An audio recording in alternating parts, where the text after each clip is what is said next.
Assalamualaikum warahmatullahi wabarakatuh. Saya Paksi Bimantara dengan NRP 501725 1039 dari Departemen Teknik Geofisika. Kali ini saya akan mempresentasikan chapter 2 yang berjudul Interior Bumi dan Sifat Fisika. Yang pertama, bukti dari gelombang seismik. Gelombang seismik yang dihasilkan oleh gempa bumi besar dapat menjelajahi seluruh bumi. Selain itu, ledakan bom nuklir juga menciptakan gelombang seismik. Salah satu metode penting untuk memahami struktur dalam bumi adalah melalui studi refleksi seismik. Ini merujuk pada kembalinya sebagian energi gelombang seismik ke permukaan setelah gelombang tersebut memantul dari batas batuan.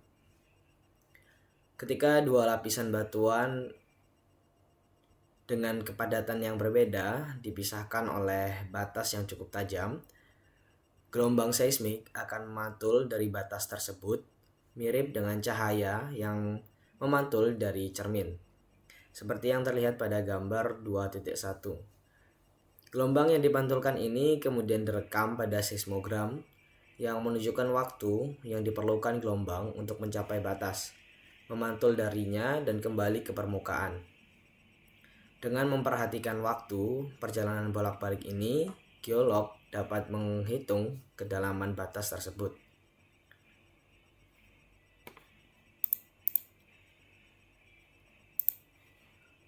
Metode lain untuk menentukan batas batuan adalah melalui studi refraksi seismik, yang merupakan pembelokan gelombang seismik saat melewati perbatasan antara dua material. Mirip dengan cara gelombang cahaya membelokkan ketika melalui lensa kacamata. Ketika gelombang seismik mengenai batas batuan, sebagian besar energi gelombang tersebut akan melanjutkannya perjalanan melalui batas itu. Saat gelombang berpindah dari satu lapisan ke lapisan batuan ke lapisan lainnya, arahnya akan berubah. Seperti yang terlihat pada gambar 2.2. Perubahan arah ini atau refraksi terjadi hanya jika kecepatan gelombang seismik bervariasi di setiap lapisan, yang biasanya terjadi ketika lapisan batuan memiliki perbedaan dalam densitas atau kekuatan.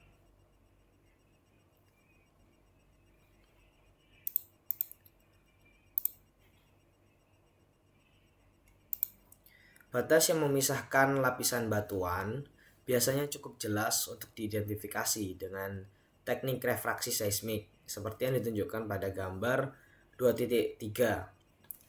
Stasiun seismograf 1 menerima gelombang seismik yang melewati lapisan atas, lapisan A pada gambar 2.3 secara langsung. Sementara itu, stasiun yang lebih jauh dari pusat gempa seperti stasiun 2 menerima gelombang seismik melalui dua jalur. Yang pertama, jalur melalui lapisan A, dan yang kedua, jalur refraksi dari lapisan A ke lapisan dengan kecepatan lebih tinggi, B, dan kembali ke lapisan A. Dengan cara ini, stasiun 2 menerima gelombang yang sama dua kali. Di sisi lain, stasiun seismograf yang dekat dengan stasiun 1 hanya menerima gelombang langsung atau mungkin dua gelombang, yaitu gelombang langsung atas yang tiba lebih awal dibandingkan dengan gelombang terrefraksi bawah. Stasiun yang berdekatan dengan stasiun 2 menerima baik gelombang langsung maupun gelombang terrefraksi. Di suatu titik antara stasiun 1 dan stasiun 2 terjadi perubahan dari menerima gelombang langsung lebih dulu menjadi menerima gelombang terrefraksi lebih dahulu. Meskipun gelombang terrefraksi menempuh jarak yang lebih jauh, ia dapat lebih cepat di stasiun karena sebagian besar jalurnya berlokasi di lapisan berkecepatan tinggi. Di sini lapisan B. Jarak antara titik perubahan ini dan pusat gempa bergantung pada kedalaman batas batuan antara lapisan A dan lapisan B. Eh, pada gambar 2.2 yang lalu menggambarkan bagaimana gelombang membelok saat melewati lapisan dengan kecepatan lebih tinggi. Namun, mengapa gelombang kembali ke permukaan seperti yang ditunjukkan pada gambar 2.3? Jawabannya terletak pada fakta bahwa gelombang yang bergerak ke depan melepaskan energi ke segala arah. Sebagian besar energi ini terus bergerak secara horizontal di lapisan B. Energi tersebut melewati stasiun 2 dan mengalir keluar dari gambar ke arah kanan. Hanya sebagian kecil energi yang merembes ke atas menuju lapisan A, yang merupakan jalur yang ditunjukkan dalam gambar 2.3 di sini. Dalam lapisan batuan tebal yang seragam, peningkatan tekanan seiring dengan kedalaman cenderung meningkatkan kecepatan gelombang. Gelombang mengikuti jalur melengkung saat melewati lapisan tersebut, seperti yang terlihat pada gambar 2.4. Jalur melengkung ini terjadi akibat banyak perubahan kecil arah ketika gelombang menembus berbagai lapisan. Selanjutnya ada struktur dalam bumi. Studi mengenai refraksi seismik dan refleksi seismik memungkinkan para ilmuwan untuk menggambarkan 3 zona utama di dalam bumi yang terlihat pada gambar 2.5 di sini, yaitu kerak, mantel, dan juga inti. Kerak adalah lapisan luar batuan yang membentuk permukaan bumi yang tipis. Mantel terletak di bawah kerak. Mantel adalah lapisan tebal batuan yang memisahkan kerak di atas dari inti di bawahnya. Inti merupakan zona pusat bumi yang kemungkinan besar terdiri dari logam dan berfungsi sebagai sumber medan magnet bumi. Pada gambar 2.5 di sini juga terlihat bahwa jarak antara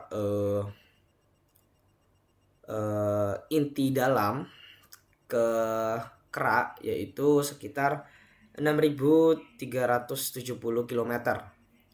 Sedangkan jarak dari kerak menuju ke inti luar yaitu berjarak sekitar 2.900 km.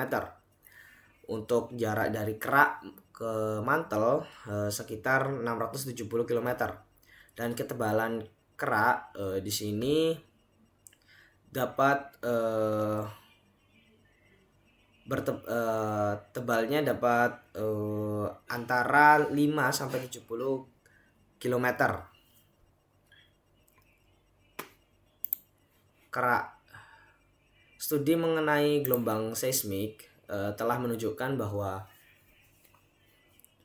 satu, kerak lebih tipis di bawah lautan dibandingkan di bawah benua, seperti yang terlihat pada gambar 2.6. Gelombang seismik yang kedua, gelombang seismik bergerak lebih cepat melalui kulit bumi samudra daripada melalui kulit bumi benua, atau gelombang seismik bergerak lebih cepat melalui kerak samudra daripada kerak benua. Karena perbedaan kecepatan ini diasumsikan bahwa kedua jenis kulit bumi atau kerak terdiri dari jenis batuan yang berbeda. Gelombang seismik P bergerak melalui kerak samudra dengan kecepatan sekitar 7 km per detik, yang juga merupakan kecepatan saat melewati basalt dan gabbro, batuan berbutir kasar dari basalt. Sampel batuan yang diambil dari dasar laut oleh kapal oceanografi menunjukkan bahwa bagian atas kerak samudra terdiri dari basalt dan menyarankan bahwa bagian bawahnya adalah gabbro. Ketebalan kerak samudra adalah 7 km dengan variasi antara 5 hingga 8 km. Gelombang seismik P bergerak lebih lambat melalui kerak benua, yaitu dengan kecepatan sekitar 6 km per detik. Serupa dengan kecepatan saat melewati granit dan gnesis. Meskipun kerak benua sering disebut granitik, Istilah ini perlu dipertimbangkan karena sebagian besar batuan yang terlihat di daratan bukanlah granit. Kerak benua sangat bervariasi dan kompleks, terdiri dari dasar kristalin yang mencakup granit, batuan pluktonik lainnya, gnesis, dan schist, yang semuanya ditutupi oleh lapisan batuan sedimen. Karena istilah batuan tunggal tidak dapat menggambarkan kerak yang begitu beragam dalam komposisinya, beberapa ahli geologi menggunakan istilah felsik, yaitu batuan tinggi feldspar dan silikon, untuk kerak benua, dan mafic, yaitu batuan tinggi magnesium dan besi untuk kerak samudra. Kerak benua jauh lebih tebal daripada kerak samudra, dengan ketebalan rata-rata 30 hingga 50 km. Meskipun bervariasi antara 20 hingga 70 km.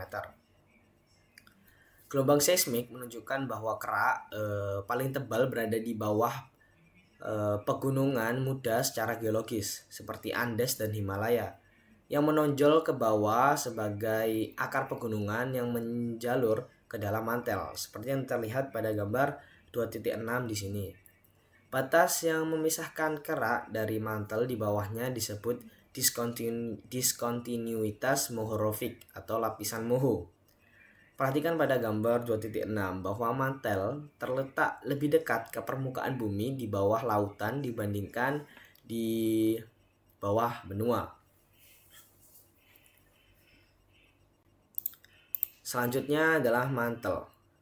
Gelombang P bergerak dengan kecepatan sekitar 8 km per detik di atas mantel atas, yang terdiri dari batuan ultramafic seperti peridotit. Batuan ultramafic adalah batuan beku padat yang terutama terdiri dari mineral ferromagnesian seperti olivin dan piroksen. Beberapa batu ultramafic juga mengandung garnet, sementara feldspar sangat jarang ditemukan di dalam mantel.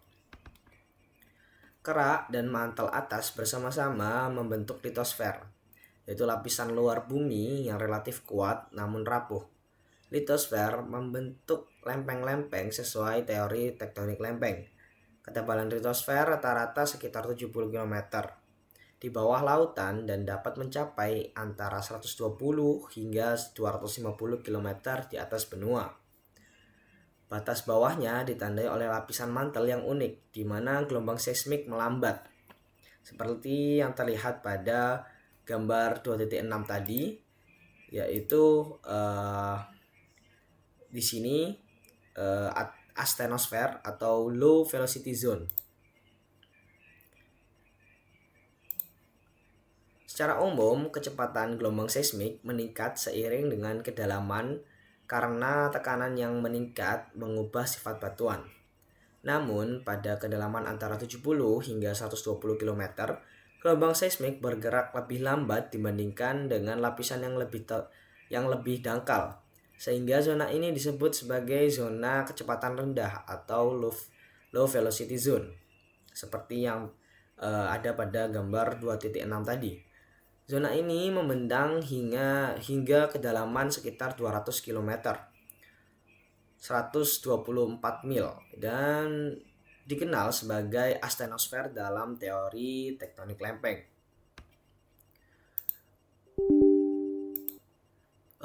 Batuan di zona ini mungkin berada lebih dekat ke titik lelehnya dibandingkan dengan batuan di atasnya atau di bawah zona tersebut. Data dari refleksi dan refraksi seismik menunjukkan adanya beberapa lapisan konsentris di mantel yang dapat dilihat pada gambar 2.7 dengan batas yang jelas pada kedalaman 400 dan 670 km. Juga 670 km juga merupakan kedalaman gempa bumi terdalam. Diperkirakan bahwa lapisan-lapisan tersebut tidak disebabkan oleh adanya beberapa jenis batuan yang berbeda. Sebagian besar ahli geologi berpendapat bahwa komposisi kimia batuan mantel relatif seragam di seluruh mantel. Selanjutnya ke struktur bumi yang ketiga, yaitu inti bumi. Data gelombang seismik memberikan bukti penting mengenai keberadaan inti bumi. Inti bumi terdiri dari dua bagian, yaitu inti luar yang cair dan inti dalam yang padat. Pada gambar 2.8 menunjukkan bagaimana gelombang seismik P menyebar dari sumber gempa hingga pada sudut 103 derajat dari pusat gempa, atau sekitar 11.500 km. Gelombang ini tiba-tiba menghilang dari seismogram. Namun pada jarak lebih dari 142 derajat atau sekitar 15.500 km dari pusat gempa, gelombang P muncul kembali di seismogram. Wilayah antara 103 derajat dan 142 derajat di mana gelombang P tidak terdeteksi dikenal sebagai zona bayangan gelombang P. Zona ini dapat dijelaskan melalui pembiasan gelombang P saat berinteraksi dengan batas inti di dalam mantel di dalam bumi. Dengan kemampuan untuk menghitung jalur gelombang P secara akurat, ukuran dan bentuk inti bumi juga dapat ditentukan. Pada gambar 2.8 terlihat bahwa inti bumi membelokkan gelombang P dan pada dasarnya menciptakan bayangan di mana energinya tidak mencapai permukaan. Atau dengan kata lain, gelombang P menghilang dari zona bayangan karena telah dibengkokkan, direfraksikan oleh inti.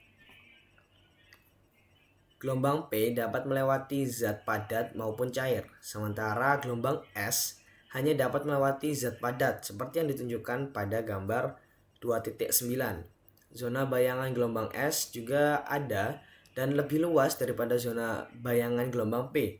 Gelombang S tidak terdeteksi di seluruh wilayah lebih dari 103 derajat dari pusat gempa. Zona bayangan gelombang S menunjukkan bahwa gelombang S tidak melewati inti sama sekali. Jika hal ini benar, maka hal itu menunjukkan bahwa inti bumi bersifat cair atau setidaknya berfungsi seperti cairan. Selanjutnya ada komposisi inti bumi. Inti bumi terbuat dari logam, bukan dari batuan silikat. Dan logam ini kemungkinan besar adalah besi, bersama dengan sejumlah kecil oksigen, silikon, belerang, dan nikel. Data seismik dan kepadatan ditambahi dengan asumsi yang berdasarkan pada komposisi meteorit menunjukkan bahwa inti sebagian besar terdiri dari besi, dengan bagian luar setidaknya dalam keadaan cair. Kepadatan rata-rata bumi mencapai 5,5 gram per cm kubik berdasarkan perhitungan yang dilakukan menggunakan hukum gravitasi Newton.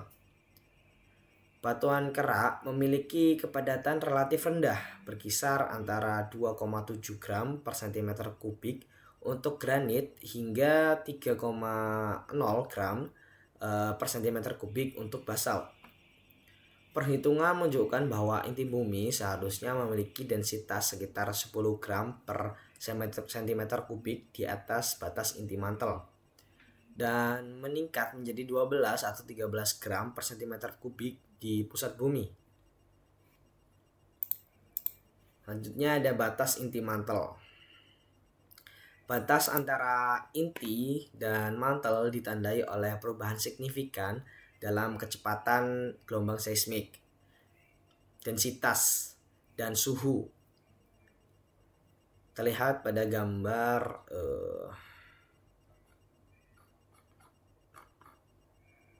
2.7 tadi.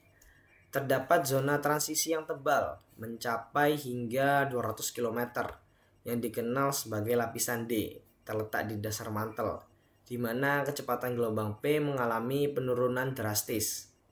Zona kecepatan ultra rendah atau ULVZ seperti yang terlihat pada gambar 2.10 di sini, yang membentuk batas bergelombang antara inti dan mantel, mungkin disebabkan oleh inti yang panas, yang sebagian melelehkan batuan mantel di atasnya, atau bagian cair dari inti luar yang bereaksi secara kimia dengan mantel terdekat.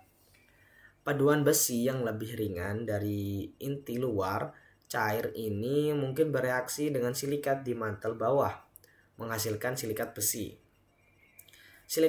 Sedimen silikat besi yang kurang padat ini yang sering disebut sebagai endapan, bersama dengan besi cair di ruang pori, akan naik dan mengendap dalam lapisan yang tidak merata di sepanjang batas inti dengan mantel.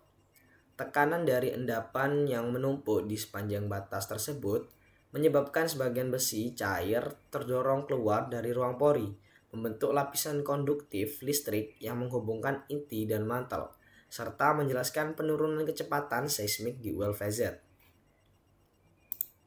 Selanjutnya ada isotasi. Isotasi adalah keseimbangan antara blok-blok litosfer yang rapuh yang mengapung di atas astenosfer. Karena litosfer memiliki massa lebih kecil dibandingkan dengan batuan mantel. Kerak bumi dapat diibaratkan sebagai benda yang mengapung di atas mantel yang lebih padat, seperti kayu yang mengapung di air, yang terlihat pada gambar 2.11.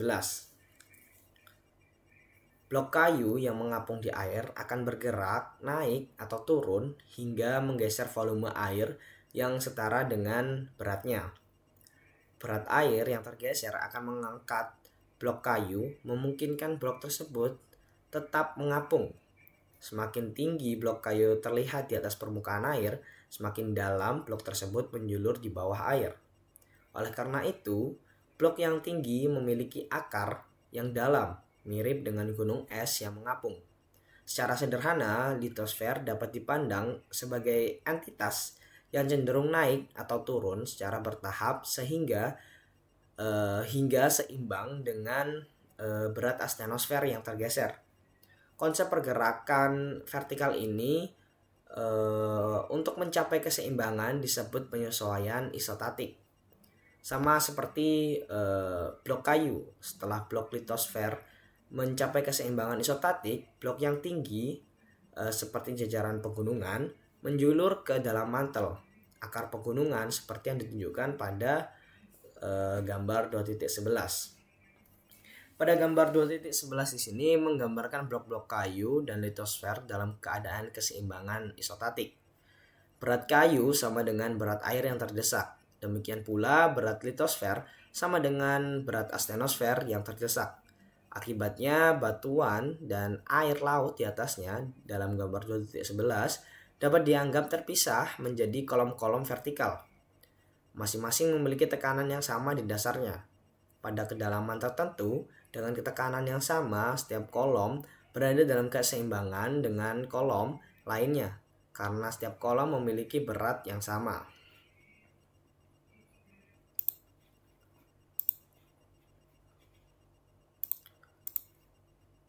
Litosfer juga dapat digambarkan sebagai struktur yang melengkung dalam pengangkatan dan penurunan luas tanpa adanya sesar vertikal, seperti yang ditunjukkan pada gambar 2.12 dan 2.13.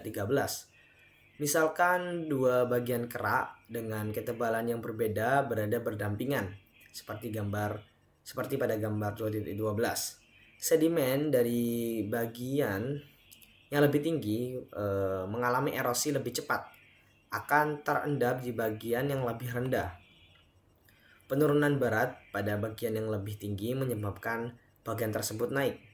Peningkatan berat pada bagian yang lebih rendah menyebabkan bagian tersebut turun.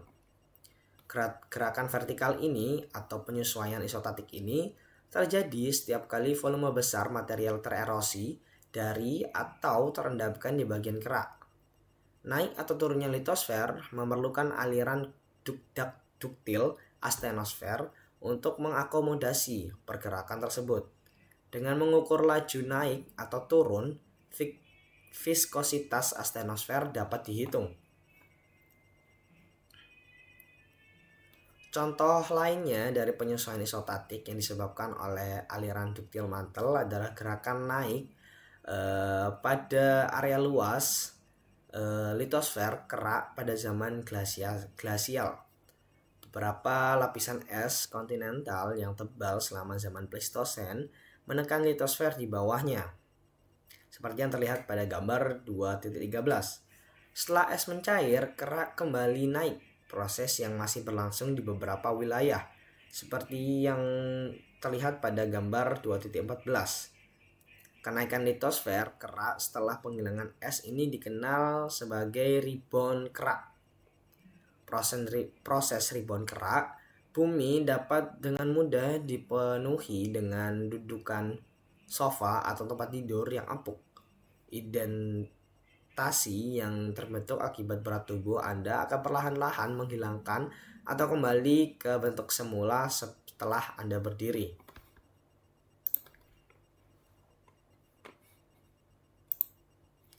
Selanjutnya ada pengukuran gravitasi. Menurut hukum gravitasi Newton, gaya gravitasi yang terjadi antara dua objek ditentukan oleh massa masing-masing objek dan jarak di antara keduanya, seperti yang terlihat pada gambar 2.15. Gaya gravitasi akan meningkat seiring dengan bertambahnya massa. Contohnya, gaya tarik gravitasi antara bumi dan bulan jauh lebih kuat dibandingkan dengan gaya tarik yang hampir tidak ada antara dua bola bowling. Selain itu, gaya gravitasi berkurang sebanding dengan kuadrat jarak antara kedua objek. Semakin jauh jarak yang memisahkan dua objek, semakin lemah gaya tarik gravitasi di antara mereka.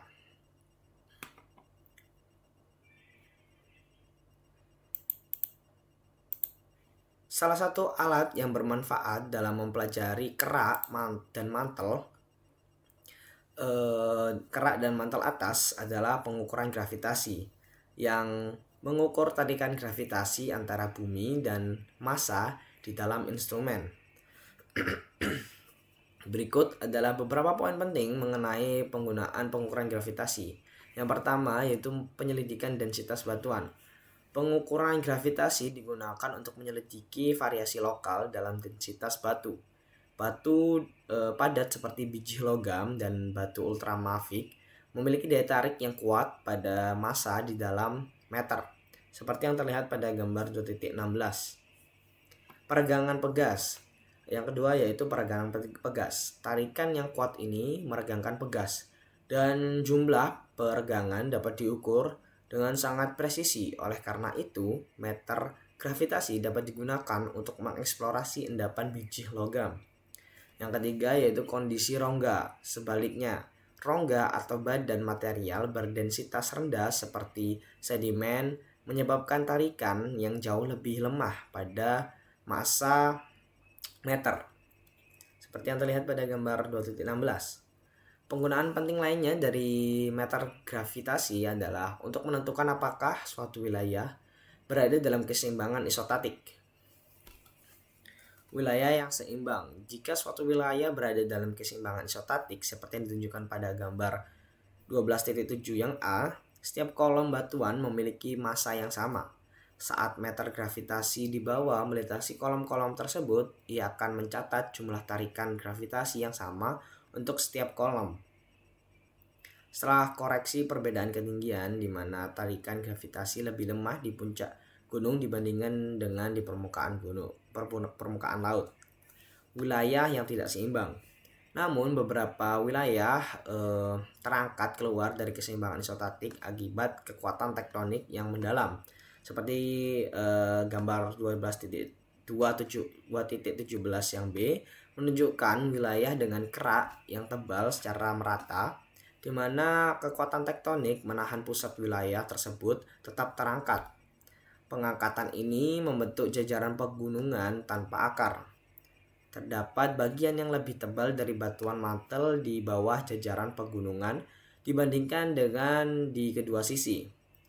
Pembacaan gravitasi yang lebih tinggi dari gravitasi regional normal disebut anomali gravitasi positif, seperti yang terlihat pada gambar 2.17, yaitu anomali gravitasi positif, yang dapat menandakan bahwa kekuatan tektonik menahan suatu wilayah keluar dari keseimbangan isostatik. Ketika kekuatan ini berhenti berfungsi, permukaan tanah akan turun hingga mencapai keseimbangan isostatik kembali, sehingga anomali gravitasi akan hilang. Sebuah wilayah juga dapat ditekan keluar dari keseimbangan isostatik atau yang disebut dengan anomali gravitasi negatif, seperti yang ditunjukkan pada gambar 2.17 yang C. Kekurangan massa di wilayah tersebut menghasilkan anomali gravitasi negatif. Pembacaan gravitasi yang lebih rendah dari gravitasi regional normal. Anomali gravitasi negatif ini menunjukkan bahwa wilayah tersebut ditekan atau ada kekurangan massa lokal karena alasan lain. Anomali gravitasi negatif terbesar di dunia ditemukan di atas palung samudra, yang diartikan sebagai tanda bahwa palung sedang ditekan secara aktif dan keluar dari keseimbangan isostatik. Rebound isostatik, wilayah yang masih mengalami rebound isostatik juga menunjukkan anomali gravitasi negatif. Proses rebound ini akan berakhir ketika keseimbangan isostatik tercapai kembali dan anomali gravitasi menghilang. Selanjutnya, medan magnetik bumi. Sebuah wilayah gaya magnetik, medan magnetik mengelilingi bumi. Garis-garis gaya magnetik yang tak terlihat ini membelokkan benda-benda yang termagnetisasi, seperti jarum pada kompas yang bergerak bebas. Medan ini memiliki kutub magnet utara dan selatan, dengan satu kutub dekat kutub utara geografis dan yang lainnya dekat kutub selatan geografis. Karena memiliki dua kutub, medan magnet disebut dipolar. Kekuatan medan magnet paling kuat terletak di kutub magnet, di mana garis-garis gaya magnet tampak keluar dan masuk secara vertikal. Kutub magnetik bergeser sekitar 11,5 derajat dari kutub geografis yang merupakan sumber rotasi bumi, seperti yang dapat dilihat pada gambar 2.18. Karena medan magnetik bumi tidak sepenuhnya dipolar, kutub magnetik tampak bergerak perlahan di sekitar kutub geografis. Kecepatan perubahan posisi kutub magnetik bersamaan dengan kekuatan medan magnet menunjukkan bahwa medan ini dihasilkan di dalam logam cair inti luar, bukan dari batuan padat, kerak atau mantel. Medan magnet dihasilkan oleh arus listrik yang ada di dalam inti luar yang cair. Inti luar ini sangat panas dan mengalir dengan kecepatan beberapa kilometer per tahun. Dalam arus konveksi besar sekitar 1 juta kali lebih cepat daripada konveksi mantel di atasnya. Aliran logam ini menciptakan arus listrik yang selanjutnya membentuk medan magnet. Hal ini memerlukan inti untuk menjadi konduktor listrik, di mana logam merupakan konduktor listrik yang baik, sementara batuan silikat umumnya adalah konduktor listrik yang buruk. Selanjutnya ada pembalikan magnetik. Pada dekade 1950-an, semakin banyak bukti yang menunjukkan bahwa medan magnet bumi telah secara berkala membalik polaritasnya di masa lalu. Perubahan polaritas ini dikenal sebagai pembalikan magnetik. Polaritas normal dan terbalik. Selama periode polaritas normal, garis-garis kekuatan magnet keluar dari bumi di dekat kutub selatan geografis dan kembali masuk di dekat kutub utara geografis. Seperti yang ditunjukkan pada gambar 2.18 tadi ya. Nah,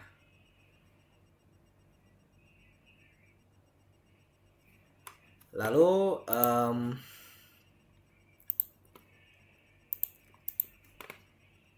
orientasi ini disebut polaritas normal karena sejalan dengan polaritas saat ini. Pada periode polaritas terbalik, garis-garis gaya magnetik bergerak ke arah yang berlawanan, meninggalkan bumi dekat kutub utara dan masuk kembali dekat kutub selatan. Jadi arahnya terbalik dari polaritas saat ini. Dengan kata lain, selama pembalikan magnetik, kutub utara magnetik dan kutub selatan magnetik bertukar posisi.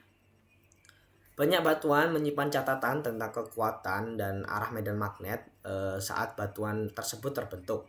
Misalnya ketika mineral magnetit mengkristal dalam aliran lava yang mendingin.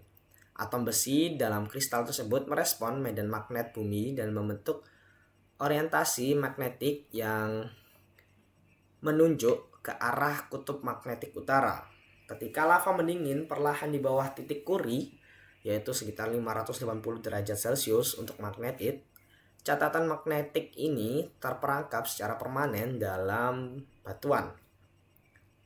Seperti yang terlihat pada gambar 2.19 yang A.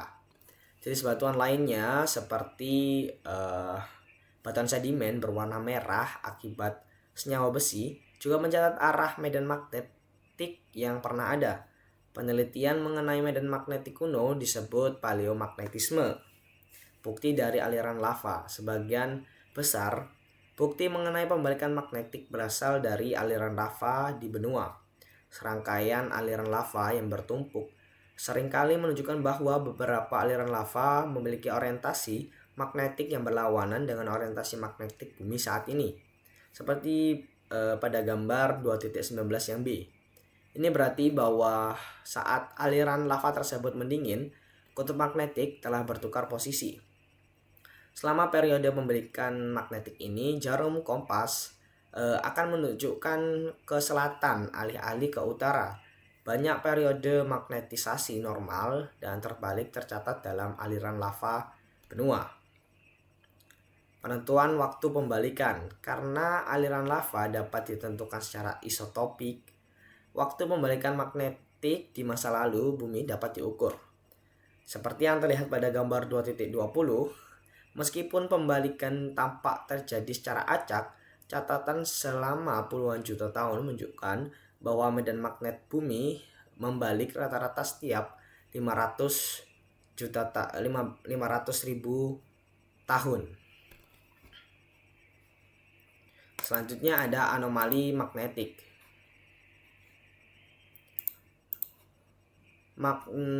Magnetometer adalah perangkat yang digunakan untuk mengukur kekuatan medan magnet bumi. Kekuatan medan magnet bumi bervariasi dari satu lokasi ke lokasi lain. Seperti halnya gravitasi, penyimpangan dari pembacaan rata-rata disebut anomali. Anomali magnetik yang luas dan regional mungkin disebabkan oleh pola sirkulasi di inti luar cair atau oleh faktor lain yang lebih dalam. Anomali yang lebih kecil umumnya mencerminkan variasi jenis batuan. Karena magnetisme batuan permukaan berkontribusi pada medan magnet utama yang dihasilkan di inti. Batuan memiliki karakteristik magnetisme yang berbeda tergantung pada kandungan mineral yang mengandung besi, terutama magnetit. Anomali magnetik positif adalah pembacaan kekuatan medan magnet yang lebih tinggi dari rata-rata regional. Pada gambar 2.21 menunjukkan 3 situasi geologis yang dapat menyebabkan anomali magnetik positif. Untuk gambar yang A, endapan biji magnetik terendapkan dalam lapisan kapur oleh panas yang naik melalui retakan. Magnetisme biji besi menambah medan magnet bumi menghasilkan pengukuran medan magnet yang lebih kuat di permukaan. Untuk yang B, dike garbo besar menembus batuan dasar granit. Karena gabbro mengandung lebih banyak mineral ferromagnesian daripada granit, gabbro lebih magnetik dan menyebabkan anomali magnetik positif. Dan untuk yang C, bukti dasar granit yang memengaruhi endapan sedimen kemudian menyebabkan lapisan-lapisan terlipat. Hal ini terjadi karena sedimen di puncak bukit lebih sedikit terkompresi dibandingkan dengan sedimen tebal di sisi-sisinya. Anomali magnetik negatif adalah pembacaan kekuatan medan magnet yang lebih rendah dari rata-rata regional. Pada gambar 2.22 menunjukkan bagaimana anomali negatif dapat dihasilkan oleh blok patahan yang turun, graben, di batuan basalt. Endapan sedimen tebal di atas graben memiliki magnetisme yang lebih rendah dibandingkan dengan batuan basalt, sehingga menghasilkan medan magnet yang lebih lemah di atas endapan sedimen yang tebal. Tidak semua anomali magnetik lokal disebabkan oleh variasi jenis batuan. Anomali magnetik linier yang ditemukan di laut tampaknya disebabkan oleh variasi arah magnetisme. Selanjutnya ada gradien geotermal. Peningkatan suhu seiring dengan kedalaman di dalam bumi dikenal sebagai gradien geotermal. Gradien ini dapat diukur di daratan melalui sumur yang ditinggalkan atau di dasar laut dengan menggunakan probe khusus yang diturunkan ke dalam lumpur. Rata-rata suhu meningkat sekitar 25 derajat Celcius per kilometer kedalaman. Namun beberapa daerah menunjukkan gradien yang jauh lebih tinggi, yang menandakan adanya konsentrasi panas pada kedalaman yang lebih dangkal. Wilayah-wilayah seperti ini memiliki potensi besar untuk menghasilkan energi geotermal. Bukti seismik menunjukkan bahwa mantel bumi bersifat padat, bukan cair, sehingga gradien geotermal cenderung menurun hingga nilai serendah 1 derajat Celcius per kilometer di dalam mantel, seperti yang terlihat pada gambar 2.23 yang A. Berat lapisan batuan tebal dari mantel dan logam cair di inti luar meningkatkan tekanan di atas batas ini. Terlihat pada gambar 2.23 yang B, hingga mencapai sekitar 3 juta atmosfer. Tekanan atmosfer adalah gaya per unit luas yang disebabkan oleh berat udara di atmosfer dengan nilai sekitar 1 kg per cm persegi atau 14,7 pon per inci persegi. Perkiraan terbaru mengenai suhu internal bumi menunjukkan angka sebagai berikut, yaitu 3,8 ribu derajat Celcius di batas inti dengan mantel, 6.300 derajat Celcius hingga 800 derajat Celcius di batas inti dalam atau inti luar, dan 6.400 derajat Celcius kurang lebih 600 derajat Celcius di pusat bumi yang lebih panas dari permukaan matahari. Yang kedua, yang terakhir, yang kedua dari panas di dalam bumi, yaitu aliran panas. Sebuah jumlah kecil namun terukur dari panas di dalam bumi secara bertahap hilang melalui permukaan. Proses kehilangan panas ini dikenal sebagai aliran panas. Aliran panas tinggi. Beberapa daerah di bumi menunjukkan aliran panas yang lebih tinggi. Di wilayah-wilayah ini, lebih banyak panas yang terlepas melalui permukaan dibandingkan dengan yang normal. Aliran panas yang tinggi biasanya diakibatkan oleh keberadaan tubuh magma atau pluton yang masih dalam proses pendinginan dekat permukaan. Seperti yang terlihat pada gambar 2.24.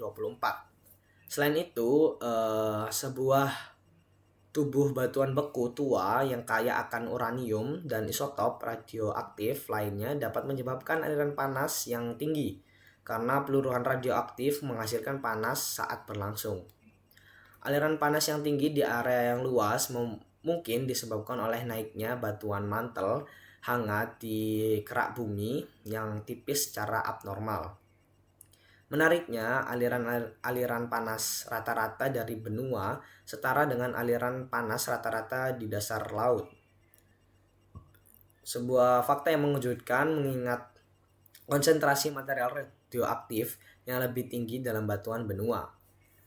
Seperti yang terlihat pada gambar 2.25, aliran panas rata-rata yang tidak terduga tinggi di bawah lautan bisa disebabkan oleh batuan mantel panas yang perlahan naik melalui konveksi di bawah sebagian lautan.